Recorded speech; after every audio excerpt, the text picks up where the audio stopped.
Tá gravando.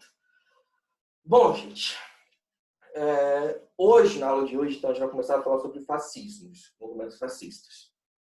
Na verdade, há 2 capítulos da apostila falando sobre isso. Então, vou falar sobre, hoje, vou falar dos casos de Itália e Portugal, e numa próxima aula, Alemanha e Espanha. Isso tudo para depois entrar na Segunda Guerra Mundial. Então, começando hoje pelo capítulo 10, fascismos, como eu falei, Itália e Portugal.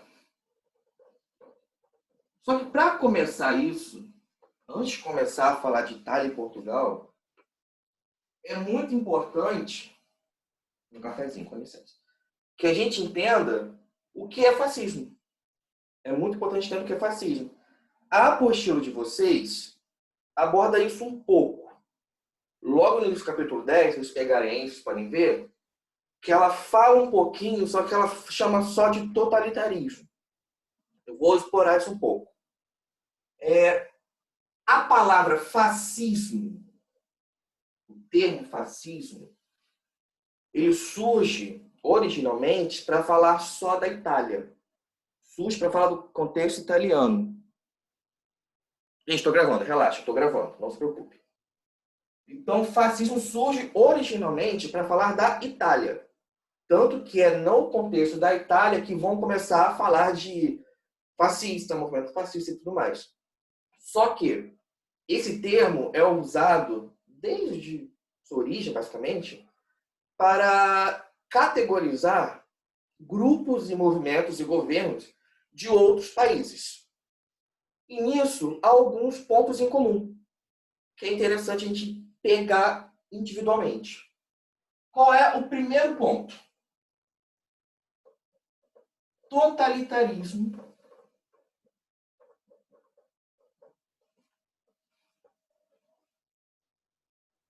Totalitarismo e culto ao líder.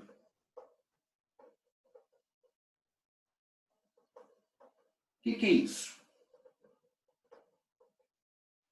Primeiro que governos fascistas são totalitários. E um governo totalitário é diferente de autoritário. O nome já dá para dar uma ideia.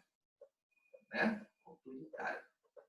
Só que qual é a diferença entre eles? Um governo autoritário não quer que a população participe da política. Um governo autoritário quer uma população quietinha, uma população que não se interesse pela política. O totalitário é o contrário. O totalitário, ele quer mobilizar o povo para participar da política. Por quê? Ele quer que o povo constantemente o apoie. Ele quer que o povo constantemente se sinta motivado, dando uma passeata para apoiar o governo. Isso acontece na Itália, acontece na Alemanha, acontece na Espanha, acontece na França, acontece em Portugal. Tá? Então, essa diferença do totalitarismo, o governo é mandão, é muito mandão, só que ele quer que o povo se engaje. Ele não quer que o povo fique, eu odeio político. E culto ao líder é exatamente isso, culto ao líder. Num governo fascista, você tem um líder, você tem um carinha, sempre. Vai ter um carinha aqui, feio para variar. E que esse carinha, que vai ser, pode ser um primeiro-ministro, pode ser um presidente, pode ser não sei o quê, mas esse indivíduo, esse ser humaninho, é visto como um enviado dos céus que chegou aqui para salvar nosso país da degradação, porque ele é lindo, porque ele pega flores, porque ele não sei o quê. Então, todo governo fascista vai ter esse culto ao líder. O líder fascista é tipo, oh meu Deus, ó fulano, ó que lindo, olha ele lá, e não sei o quê, e blá, blá, blá, blá, blá, blá, blá, blá. Então, por isso que sempre que se fala em governos fascistas, Itália, Alemanha, etc., sempre tem um nome. Acaba tendo sempre um nome. Porque esse cara, por mais que ele dependesse de todo o governo, né, ele era a personalidade, ele era, é o fulano, é o nosso líder, ele é lindo e tudo mais. Então, primeiro ponto, totalitarismo, que quer que a população participe, e culto ao líder. Esse líder, em termos sociológicos, ele é chamado muito de líder carismático. Esse é um termo sociológico, da sociologia, que diz que esse líder que está à frente, ele consegue se portar de uma forma, consegue cativar as pessoas pela personalidade pessoal dele. Então, ele pode ser um cara burro. Pode. Hitler não era inteligente, lamento. O pessoal do governo dele era. Mas na personalidade dele era cativante, era carismático. Seguindo. O segundo ponto envolve justamente mobilização da população.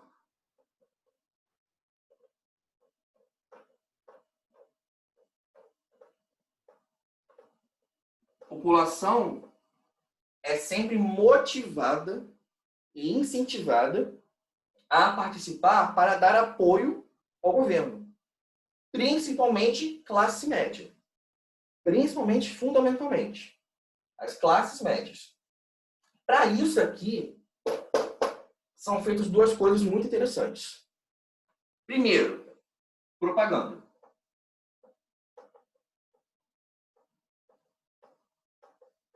Os países fascistas largamente vão usar, por exemplo, o cinema como forma de propaganda de si mesmo. Ixi. Enfim. Os países fascistas vão, por exemplo, a Alemanha, no caso da Alemanha e da Itália também.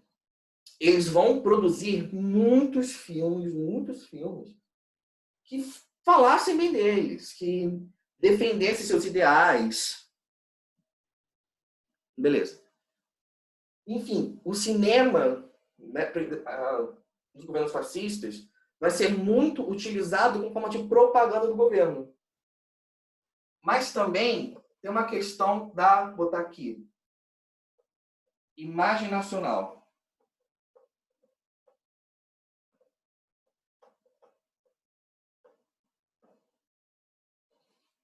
Que isso vai linkar com o próximo. A imagem e também,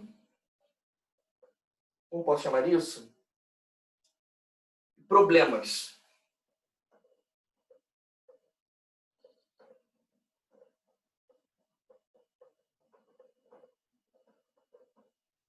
Vamos dizer que um país fascista, qualquer um que seja, está passando por algum problema com desemprego.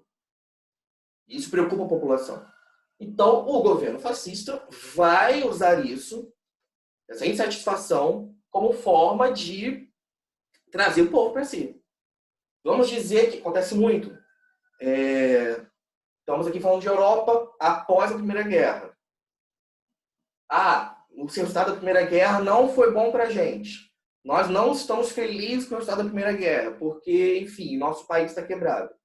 O governo fascista vai usar isso, vai usar essa insatisfação do povo a seu favor. Como? Na propaganda, principalmente. Na propaganda. Esse governo fascista vai fazer um filme, estou dando exemplo, contando como nós fomos injustiçados, fomos traídos, porque nós somos lindos, os outros são feios, e por aí vai. Então, vão usar muito imagem nacional e problemas do país, insatisfações que existem na população, como forma de, com isso, garantir mais apoio da população. A população tem que estar sempre apoiando. Terceiro, que acaba se juntando com o anterior, ultranacionalismo.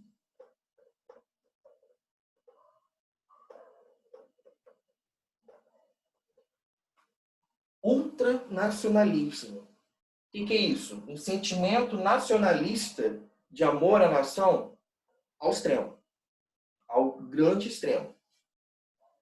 Nisso é interessante ver como... Cafézinho, peraí. Café é muito bom, gente, pelo amor de Deus. Nisso é interessante ver como se trabalha uma ideia de uma identidade nacional, uma história nacional, mesmo que seja algo construído. Quero dizer, pegar o caso da Itália.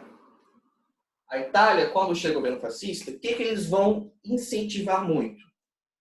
A Itália, a capital da Itália é Roma, né?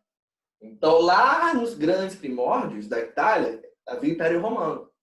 O governo fascista da Itália vai usar muito a coisa do Império Romano, muito, como forma de alimentar a identidade nacional, para com isso alimentar a população e ganhar apoio.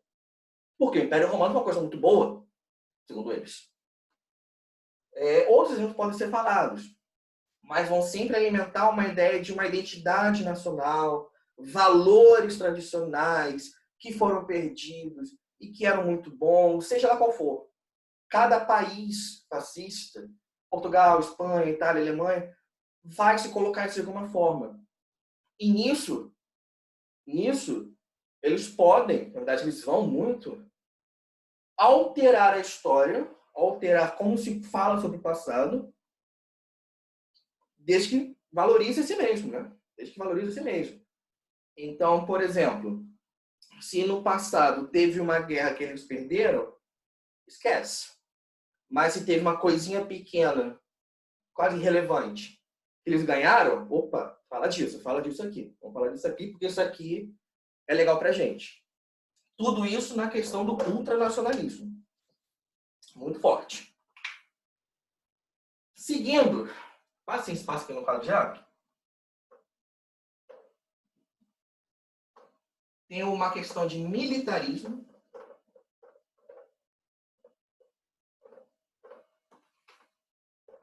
E ênfase na disciplina.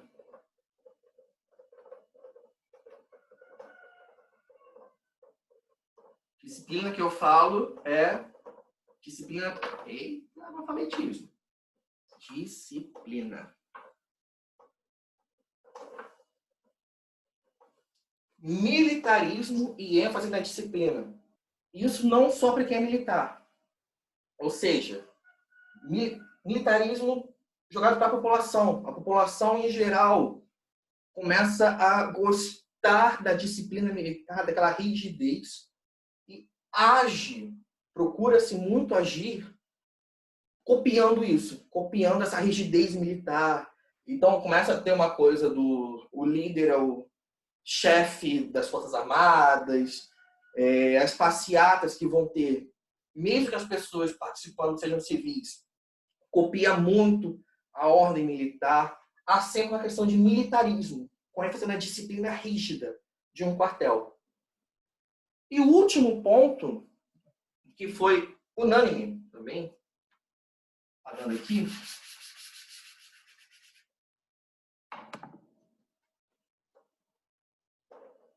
é violência como ferramenta política.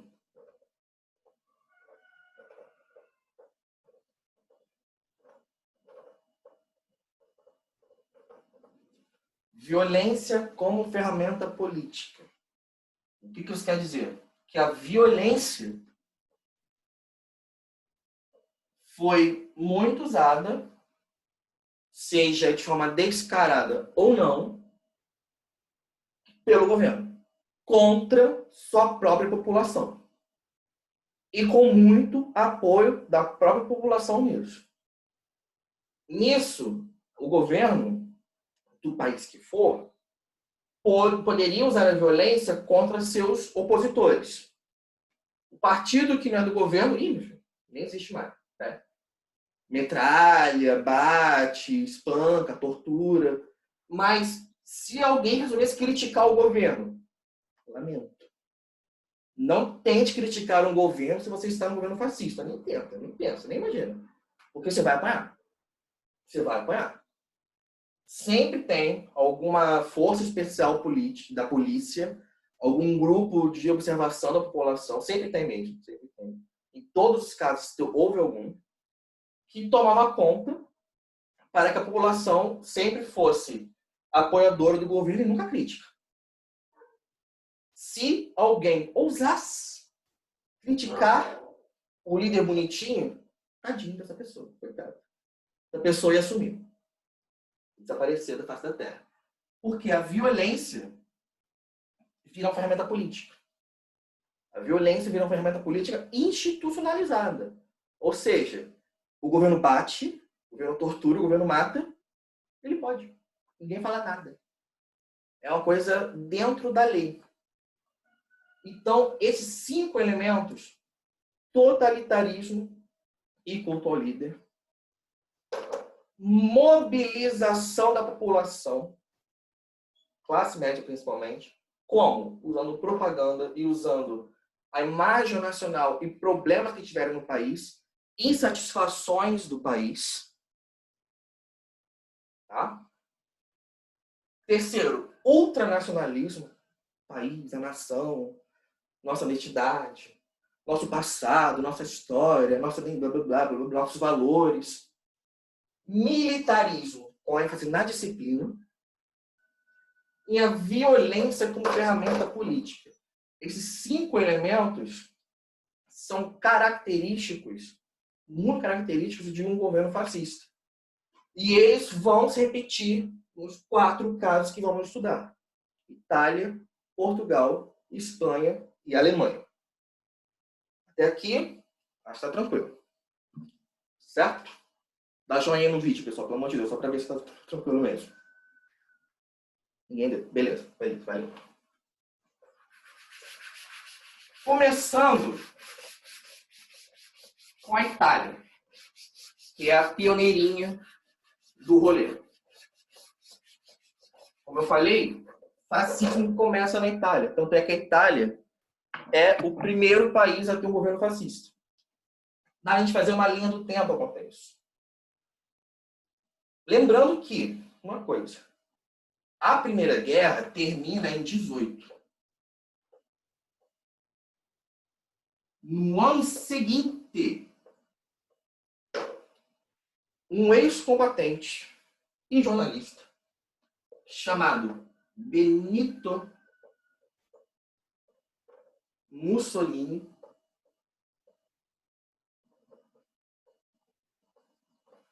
cria um grupo que deu o nome de eu não sei falar italiano. Fácil del... Acho que é del... É del...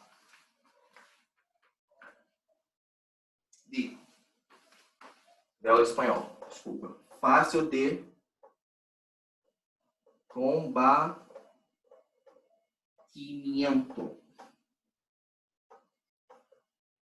O que rola na Itália? A Itália, para quem não lembra, ela tinha virado a casaca. Tá? Ou seja, a Itália começa aliada da Alemanha na Primeira Guerra, mas vira casaca, né?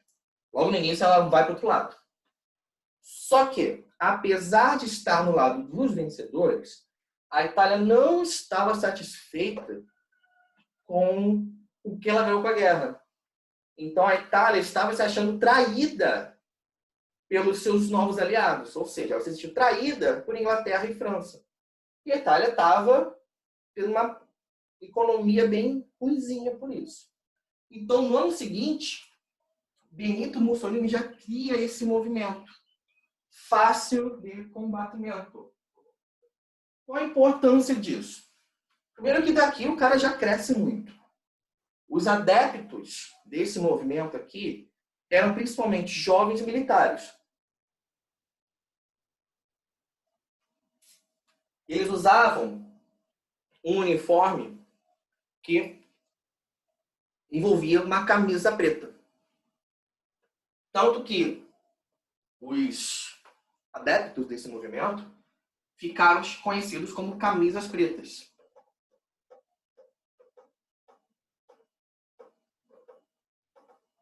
Essa galera cresce na Itália toda. Esse movimento se propaga por toda a Itália. E o que eles faziam muito? Eles faziam passeatas todas em estilo militar. Aquela coisa do militarismo e disciplina rígida, eles faziam exatamente aquilo. E violência. Era um grupo muito violento. Era um grupo que procurava muito combater no tapa, no chute e no soco opositores. Seja esses opositores, na verdade, quem são compositores? Pessoas de esquerda, comunistas socialistas, e também pessoas liberais. Se encontrasse liberal ou algum de esquerda, batia. Matava às vezes também, acontecia. Mas depois que ele cria esse movimento aqui, que se espalha por toda a Itália, em 3 anos, esse movimento e o apoio a ele está tão grande, tão grande, que rola Benito Mussolini fácil de combatimento. Está tão grande esse movimento que em 22 ocorre uma coisa muito importante. A marcha sobre Roma.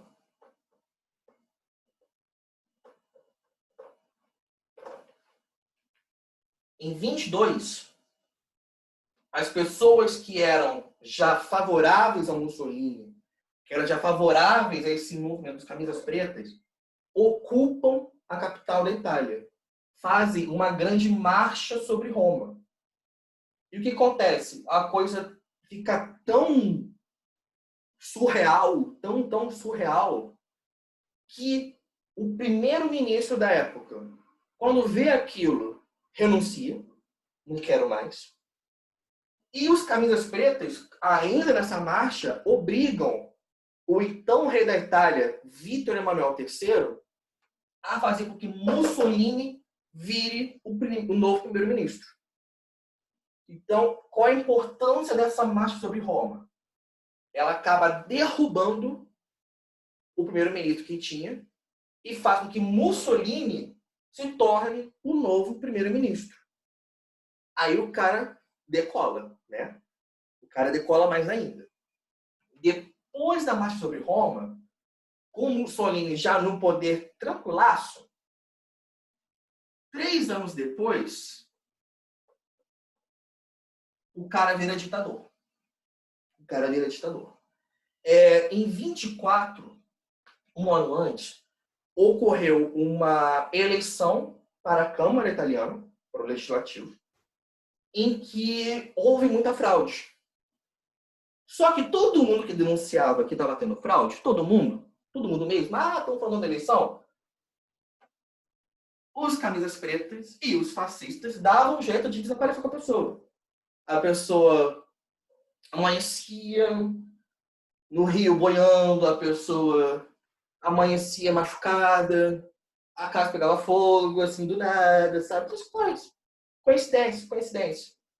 Ou seja, estava tendo fraude nas eleições e os camisas pretas, o pessoal do Mussolini, apoiando as fraudes. Tipo, tem que ter fraude mesmo. Com isso, o Mussolini consegue consolidar o poder ali de uma forma... Oi, Zoom, tudo bom? Que bom que você está me avisando, está acabando o tempo, tá? Obrigado. Uma forma surpreendente. Depois dessa eleição, o que acontece em 25? O Mussolini assume o título de Duce.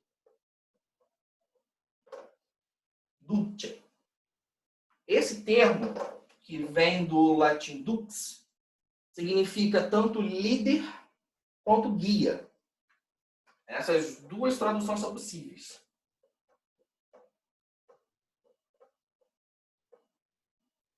Ou seja, Mussolini vira líder e guia da Itália. Ele vira Duce. Ele é ditador. Então, todos os partidos políticos são extintos. Não pode ter um partido político na Itália. Ninguém mais pode tentar governo na Itália. O único partido que continua existindo, é claro, é o partido dele, o Partido Fascista. Partido fascista que começa com esse grupo aqui, se torna partido político, e quando Mussolini vira Duce, líder italiano, o único partido com licença, vamos botar assim, permissão para existir é o dele. Quem discorda, que morra. Ou vai para prisão. Prisão. Ele prendia muita gente. Então, em 25, depois de 3 anos como primeiro-ministro, Mussolini vira Duce. Aqui ele está um líder fascista pleno. Aqui o cara está no poder, ninguém tira. Tanto que ele só cai com o fim da Segunda Guerra. Né? Não é à toa. Enquanto ele estava no governo, há 2 pontos que é interessante de vermos.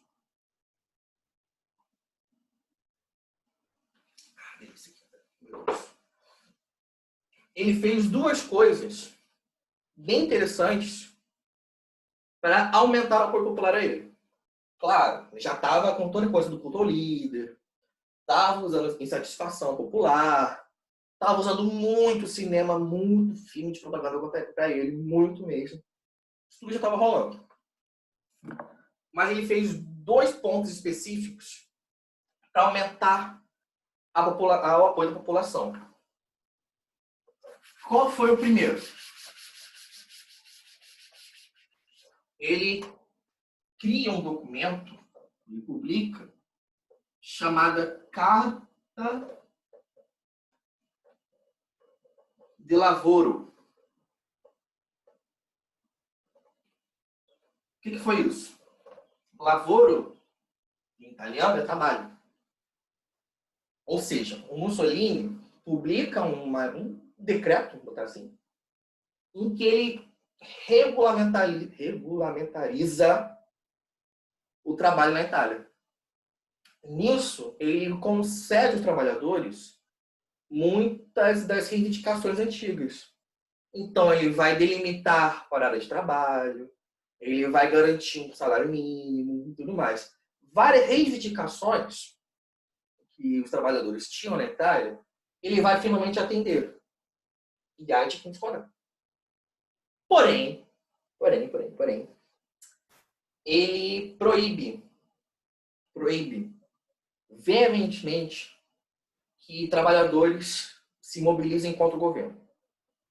Essa carta de lavoro, ao mesmo tempo que concede direitos aos trabalhadores, proíbe terminantemente que eles ousem se mobilizar e criticar o governo. Ou seja, se os caras quiserem fazer uma greve, corre. Corre porque vai apanhar, vai morrer, vai ser preso. E aconteceu muito disso mesmo. Então, se de um lado ele finalmente concedia esses direitos aos trabalhadores, carga horária máxima de trabalho, um salário mínimo, etc, etc. Por outro lado, ele garantia que mobilizações de trabalhadores se tornassem crime. Crime punível com prisão e morte. E segundo, ele resolve a questão romana.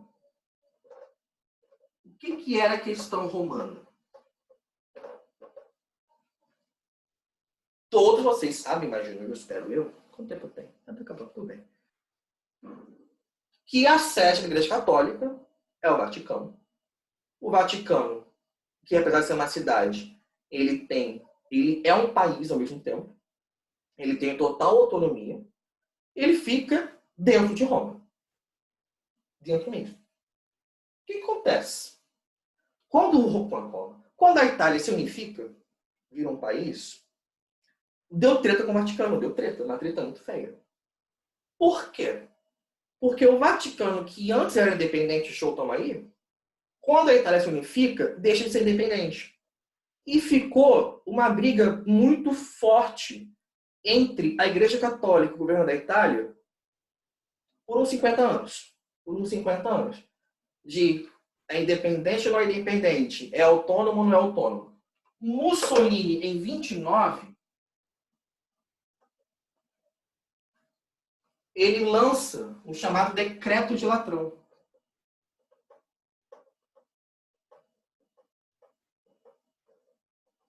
que ele faz com isso? Por esse decreto, ele reconhece, primeiro, que o Vaticano se torna o que é hoje, ou seja, é Mussolini que define que o Vaticano é um Estado autônomo e soberano. Quer dizer o quê? Ele é um país como qualquer outro, sem responder a ninguém. Um país em que o Papa é o seu líder, beleza? Coisa que temos até hoje é isso. Então, com isso, ele ganha apoio da igreja. A igreja católica passa a apoiá-lo. Show, né? Bacana.